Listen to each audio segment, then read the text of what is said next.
The fish rots from the head.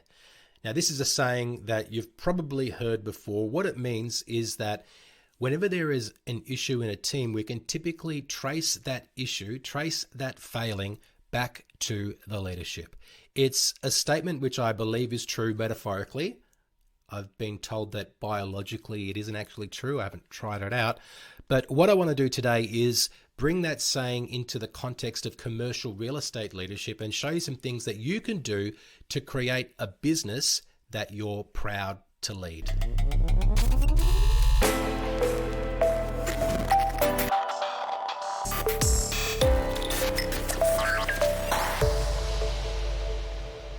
Hello and welcome to episode 98 of CRE Success, the podcast. My name is Darren, Krakowiak, and I'm here to help commercial real estate leaders to develop their people and to grow their business.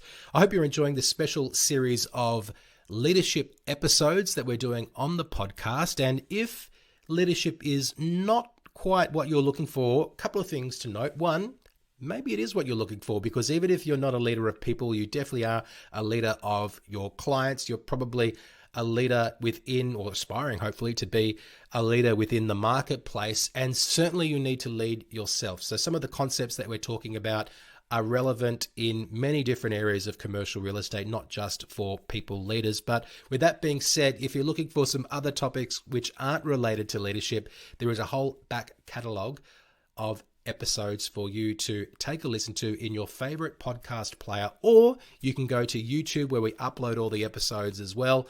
Things like prospecting, personal branding, your own efficiency and effectiveness, dealing with clients. They are all topics that we deal with in CRE Success, the podcast. So go and check out the back catalogue. And if you listen to us on your podcast player on your phone, you can download the entire back catalogue for free and listen when you want to. So as I mentioned at the top of the show, we're talking about how the fish rots from the head. And there are so many examples of this being true when it comes to how people look for fault and accountability in different groups, organizations, teams. In sport, when a team is seen as not performing up to their potential, it's usually the coach whose head is on the chopping block first. If you've ever worked in an organization with a toxic workplace culture, or in a team where things just don't seem quite right, you can usually trace that back to the leader of that team, or sometimes you can even trace it up to higher levels of leadership within that business. And when it comes to poor customer service, that often starts with the leadership as well. And this year, Qantas, the Australian airline, has been getting a lot of flack for poor customer service. I've been on the end of it as well. And I tried to deal with their customer service through the call center, and I gave up because it was really frustrating and difficult. Even though they owe me $250, I figured that getting $250 back wasn't as important as my mental health. So I've given up on it until I figure they've sorted out their call centers. But they were actually getting news reports done about how poor things are inside Qantas. And the CEO came out when they were having some big delays at the airports and losing baggage and so forth. And he actually blamed customers for saying customers weren't match fit because of the pandemic. People don't know how to travel anymore.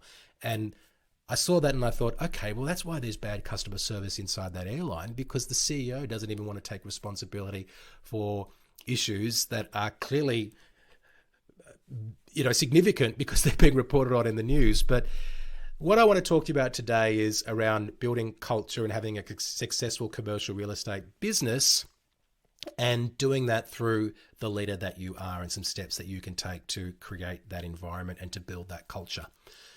One thing that I believe to be true is that the people that you attract to a business and the actions that they take are partly a reflection of the kind of leader you are.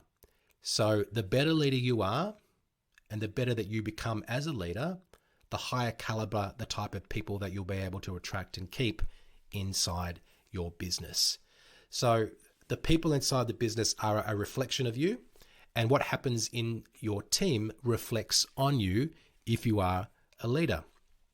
And what this means is that when something is going on inside the business and you're the leader of that business and you're not happy with what somebody has done, rather than being upset with that individual, there is an opportunity, I think, to take a look at yourself and to ask yourself, have you done enough to create the environment that will help people succeed?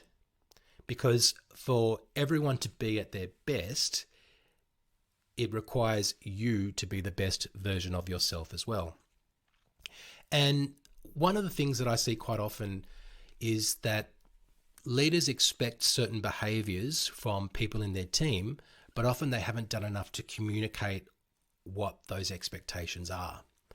And I believe the best way that you can communicate expectations about the type of culture that you're trying to build and what you want to see from the people inside the team that you have is to communicate your values. So to understand what's important to you and to communicate those values to people in the business, in the team, so then it's more reasonable to assume that they're able to live up to the expectations that we have. And communicating expectations is something that seems obvious when you say it, but it wasn't obvious to me when I was leading teams in commercial real estate. And I, at one point in my career, had a leadership coach who was helping me with leadership issues.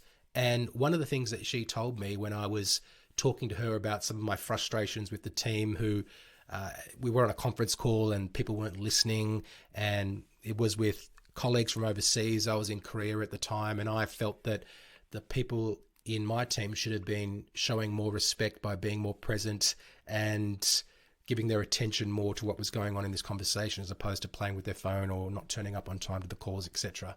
And she said to me, well, something for you to do here is to communicate those expectations and not just to assume that people should act that way. And to me, it seemed obvious that if you're on a call with people from overseas who are your colleagues, who are giving you their time to help you win some work, then of course you give them your attention. Of course you show them that respect. But what's obvious to me may not be obvious to others, or they may not have seen it the same way. So communicating your expectations, letting people know what you believe to be important, then creates the environment where people are more likely to be able to have their actions reflect what you think is important. So this is really a conversation about control and responsibility. So the more control that you'll be able to have of your organization and the way that people act in it and the results that they produce, you will have more control if you take the time to be clear about what it is that you stand for, what you think is important, and to communicate that with people. And that is ultimately your responsibility.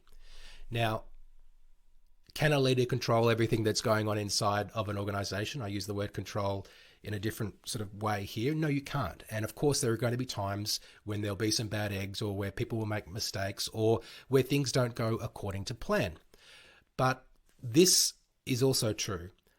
The better leader you are, the less likely that is to occur. So often when people are employed, for example, and things don't work out, one of the reasons that things don't work out is because there has been a mismatch in expectations and values. And if we're clear on who we are and what we expect and what we're looking for, then we're more likely to attract those types of people, and we're more likely to see the people who we want to have acting in that way actually succeed in meeting our expectations and hopefully exceeding them as well. So core values, your values are really, really important. It's about communicating or understanding first what your values are, and then communicating to them in a way which people can understand. And the beauty of communicating what your values are, and also around your expectations, is that when there are difficult conversations that are required in the future, those conversations become a little bit less difficult for you as the leader, because you've already stated what your values and your expectations are in the past. So if there is something going on which doesn't reflect what you believe to be important, and you've already shared that the reasons why that wouldn't be important because of your values, because of your expectations, you can tie back that conversation to the previous statements that you've made.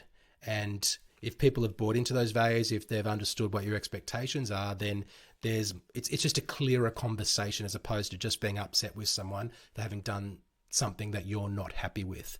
If we're able to tie it back to our values, which have been communicated earlier, we can say, look, this is not consistent with the values that we've talked about, with the expectations that I've asked for. So what are we going to do about this? How can we correct this? I think people are a reflection of the leader, as I said, and the better you are as a leader, the better the people inside your business will be. So if we want to have a successful team, if we want to have a successful business, then it requires us to be the best version of ourselves as a leader. So understand what your values are, communicate those values, let people know about your expectations as well. And when those expectations aren't met, make sure before you actually criticize others for not meeting those expectations, that you as a leader have done enough to communicate those expectations in a way that is reasonable to expect that they could understand that the actions that they've taken perhaps weren't in line with what those expectations are. So this is just a little part of culture and also your own leadership skills, which we do deal with inside CRE Success's business and leadership coaching program as part of Agency Solutions. If you'd like to know more about this program, it's all about helping commercial real estate leaders to build a team of top performers so they can turn their business into a bigger asset that is not so reliant on their own production. Go to cresuccess.co/leadership. Take a look on that page and you can just leave your details, and if you do that, we'll get back to you and we can start creating a plan that will help you develop your people and grow your business so you can be the best leader that you can be and bring out the best in the people who you lead. That's our episode for today. Thank you so much for listening, and I will speak to you soon.